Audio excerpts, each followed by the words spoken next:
Hey, what's going on, guys? Well, I got the Schrade SC60BT, awesome little button lock knife. Did a review on this just recently, and what I want to do in this video is I want to remove the safety. I'm going to take it apart for the first time and see if I can remove that safety.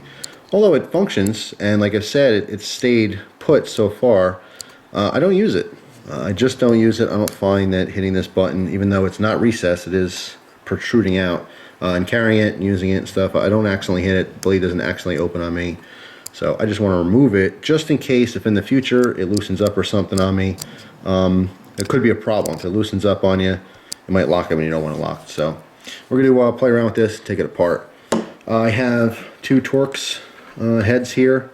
I have a T6 and T8. The pivot screw is a T8 size and body screws are T6. There's three of them.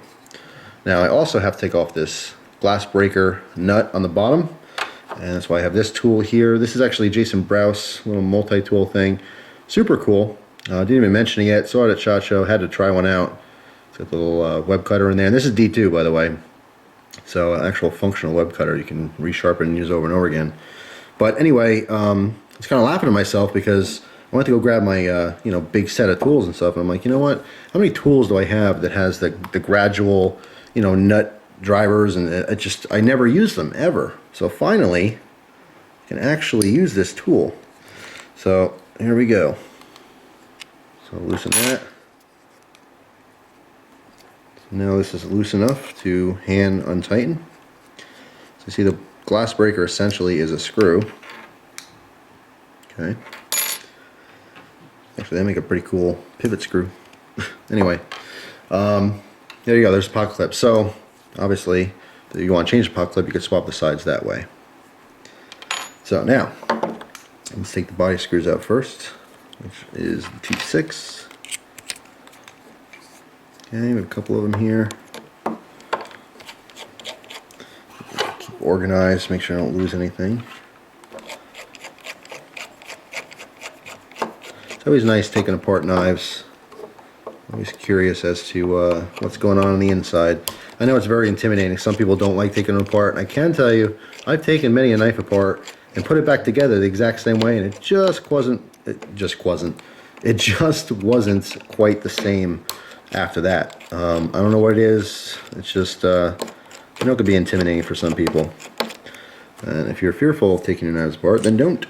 I'm only doing this because I'm curious and because I like doing things that you guys are afraid of doing so that you don't have to.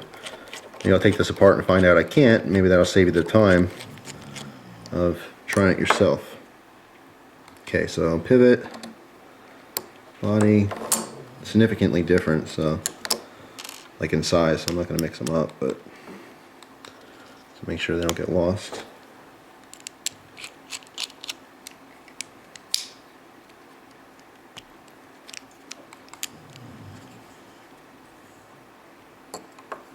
See here. This one does not want to. Oop. Is that the 6? No, I don't.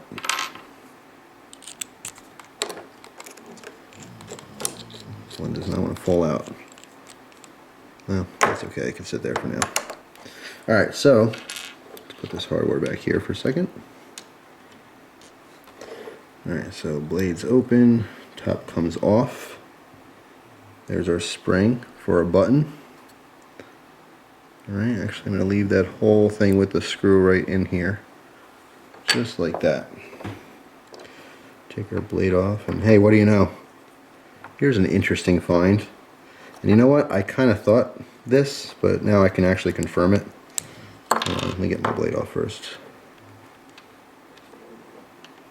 Oh, that's interesting. Alright, so there's your piece on the back. This just fell out. This is basically a separate piece that goes into the butt end of the knife to make sure that that has something to screw into that's solid. That's actually a really good design. Careful with this. There's our blade. Alright, here's something that I kind of had a inkling this would have.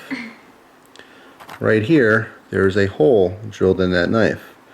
That's exactly where you would put your coil spring to convert this. And if you look inside of the pivot, here's the cutout right there for the base of the coil spring.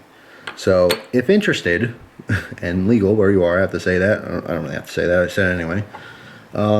You can easily, very easily convert this knife into a full automatic, and I think I might just do that because I think I have a coil spring somewhere. If not, I could probably take it out of one of my cheap, no-name Chinese autos. So stay tuned for that. I might convert this to full auto. We will see. But there is it's set up. Basically, this knife can be sold as an auto. Take out the spring, bam, manual. So anyway, all that aside, let's take a look at this safety. And there you go, pops right out. Beautiful. And I like that it pops right out because I may change my mind and want to put it back in. So there you go.